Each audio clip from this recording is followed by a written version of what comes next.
Good morning, Shlog fans. Welcome to Shlog number 61. The pup and I are out on the fat bike finally. So stoked to get the fat bike back. It's been in the shop for a while, waiting on some parts and just getting it all dialed in. Bicycle Outfitters here in Montrose is awesome. They take good care of me. So yeah, it's awesome. It's pedaling well. I don't know if you say it's running well, but anyway, it's awesome. Oh, it's another beautiful day in Western Colorado, guys. Yeah, it's gonna be a great day. Gonna finish up the FE350S. Sorry I called it an EXC yesterday. I don't know what I was thinking. It's clearly a Husqvarna. But anyway, gonna be finishing that thing up and hopefully servicing some suspension on an FX350. Zach is gonna continue to hammer down on a whole bunch of services. We got a lot of stuff, carburetors, just services, just normal things to get done. So yeah, it's gonna be an awesome day. It's already an awesome day because we're out on two wheels, right? Trying to get back in shape, trying to get ready for the season, because it is going to pass. All this coronavirus stuff is gonna pass and things are gonna get back to normal, and I need to be fit and ready to rock and roll. I love you guys. Let's get on with the daily Shlog.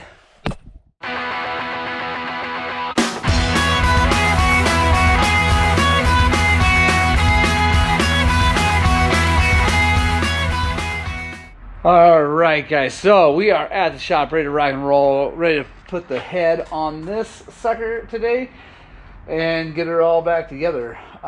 So I'm gonna do that, and as we go, if I find anything super awesome, I will bring you in. But yeah, it should be pretty straightforward at this point. All right, guys, quick tech tip for 4 strokes when you're putting the head back on. Put the cams in the head and the cam cap on and check the valves here on the bench where it's super duper easy to do instead of putting it all the way on the bike. Because it's right here, right in front of you, it's super easy. And really all you need to do to make sure you get it right is like put a bolt here and a bolt here. If it's all one piece. If it's 2 pieces, you need to put 1, 2 in each to hold it down nice and tight so that you're getting a real reading. But yeah, huge time saver and just hassle saver down the road. So these ones are good, just like I hoped. Didn't have to change any shims. So yeah, now it's time to put this thing back on. All right, guys, so we got the motor back together in the FE350. Got the tank on it, got fluids in it, and now we're gonna see if it starts up. So real quick, let me show you one thing we did here is we were able to delete all that because that's silly and no one needs that on their dirt bike. Just an evaporative canister and stuff like that. Blocked off the air injection to the head, so we should be all good to go. Turn the key on. Pump's running. We'll see what happens.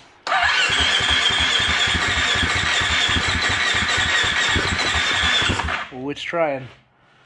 So generally right after you rebuild one of these things, especially these fuel injected guys, it takes a few turns of the motor and takes the pump run a little bit because I put assembly lube all over everything, so it takes a little bit for that kind of goes away and we get enough gas in there. Aha!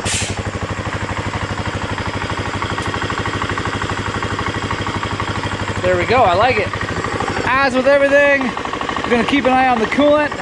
Now, because this bike has a thermostat, we're going to have to let this thing heat all the way up before it starts to move the coolant. It takes a little while. I don't love thermostats on bikes, but this guy didn't really want to swap that out, so no big deal. All that smoke is my fingerprints burning up off this head pipe. So I touch these things. The other thing you want to do is make sure when you're rebuilding the motor, especially if it's for someone else like I do every day, you want to make sure you run it long enough that all that extra like oil from your fingers and all that stuff burns off. Because what you don't want is for the customer to get the bike first time they ride it, start it up, and then have it start smoking. They'll wonder what's going on.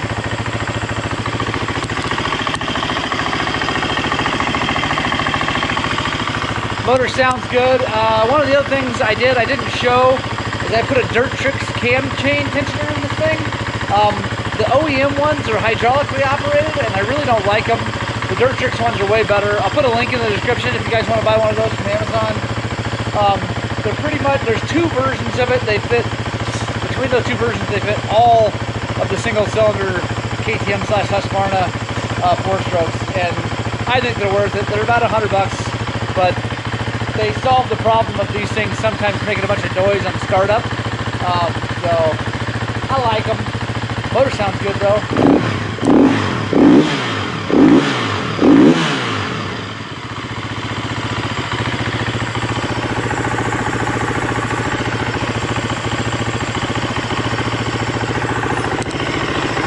Smoke. Now that smoke is from coolant coming out of the overflow, because when I revved it, it comes out of here. So we're just gonna let it warm up. It's gonna take a while. We'll let it warm up and see, make sure that water pump is moving everything around. While we're doing that, let's take a look at it, make sure there's no leaks.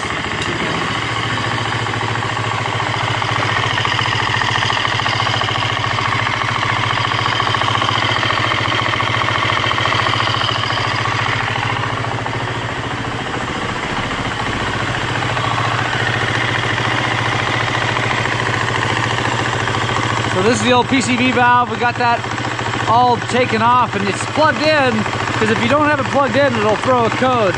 But if you just leave it plugged in and off, it's fine.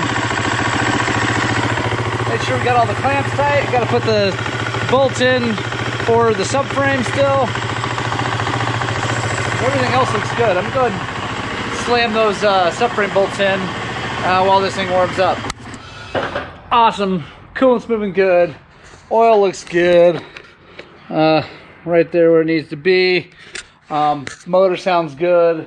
One of the things I like to do when I'm working on these things is I rev them pretty hard right off the bat when they're here on the lift, because if something's going to go wrong, I want it to go wrong here, and not when the customer gets it. So if you just are super timid, burp, okay, it idles great, and you send it on down the road, there's a chance that if you made a mistake, you might, it might crop up later. So I'd rather beat on it pretty hard here on the lift, and then just know that it's good and solid when you give it back to the customer. So yeah, we got everything good. Gonna go ahead and gonna put the brake on, bolt everything up, whatever, get it all done, and then we'll take it for a test ride, and then we'll get on to the next thing.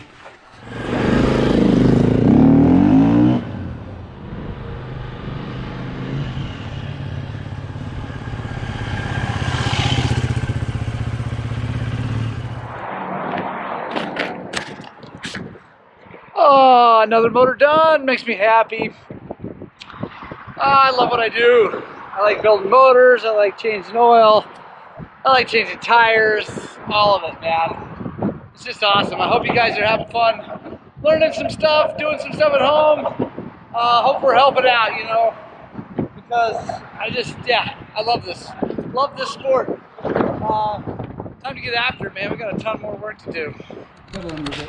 So I sold it for $100 to a friend. He's still using it today. So they end up sort of kind of almost paying for themselves.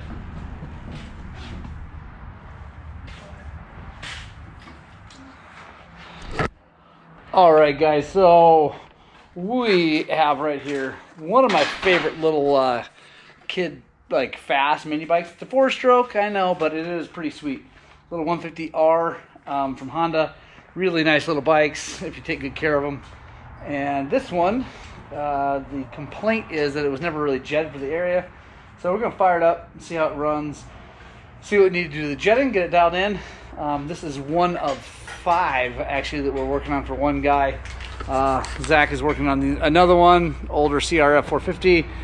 We got a YZ250F and a CRF230, and then a CRF 250R. So yeah, lots of Hondas, and one Yamaha. One good bike, and then a bunch of Hondas. I'm just kidding. All right, so here we go. Let's see what's up.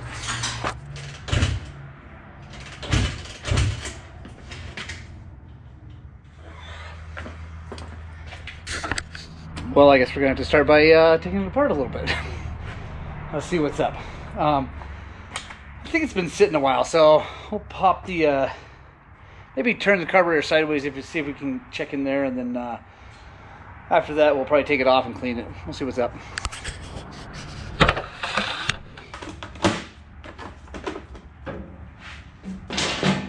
All right, so we got the carburetor off this cute little thing.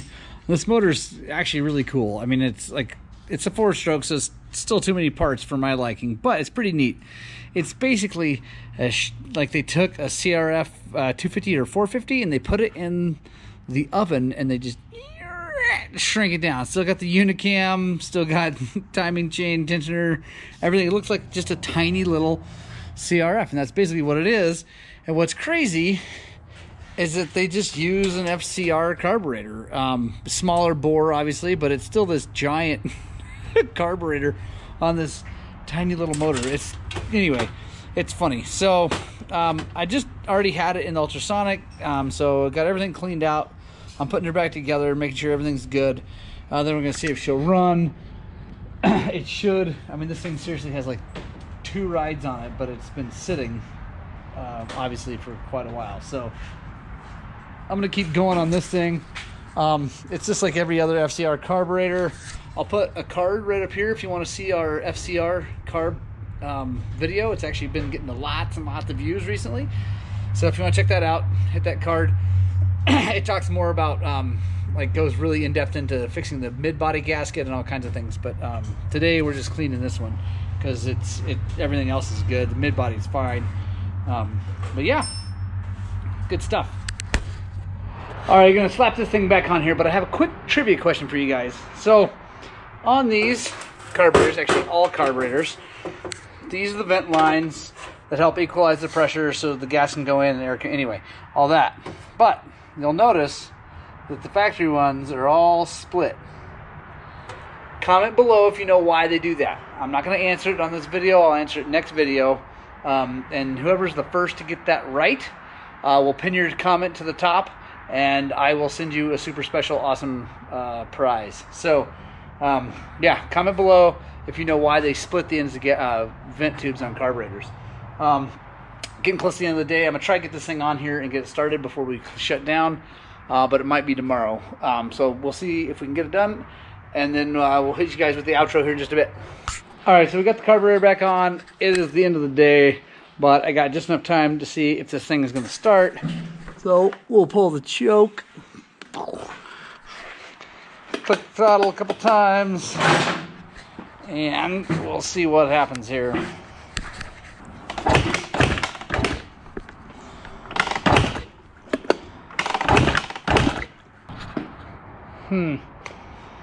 Maybe I need to kick it better.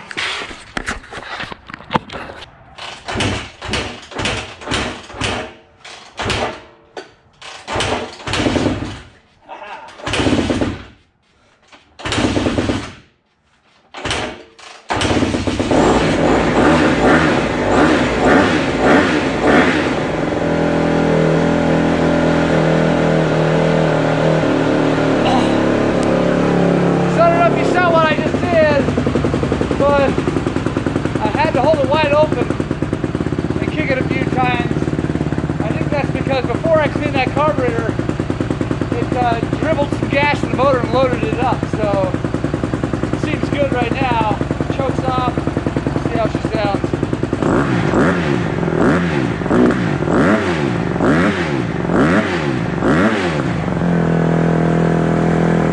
Pretty good. Might tune that fuel screw a bit.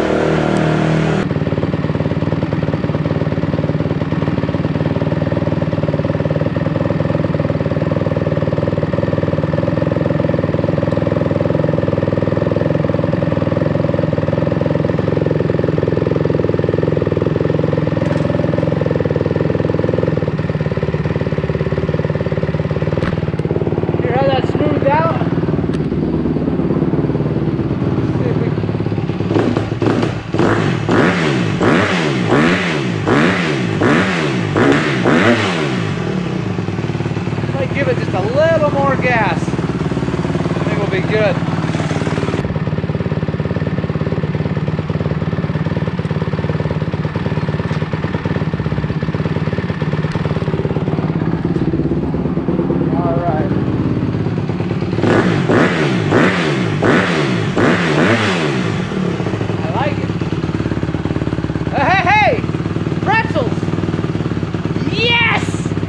he brought our pretzels. My life just got better. Hey guys, another awesome day at the shop. As you can see, it just keeps getting crazier in here. I love it. Got 2 ATVs out. 2 more showed up. That's okay though. Man, we're taking care of business, getting people helped out. That makes me happy. No matter how many wheels it has. Obviously, my love falls with the 2-wheeled things. But you know what? Everybody needs love. Guys, you're awesome. Thank you so much for watching. The little CRF150 is ready to rock and roll. Just got to button it up and give him a call. Well, actually, button that up and then do the other 3 bikes he's got in here. But yeah, so clean that carburetor is awesome.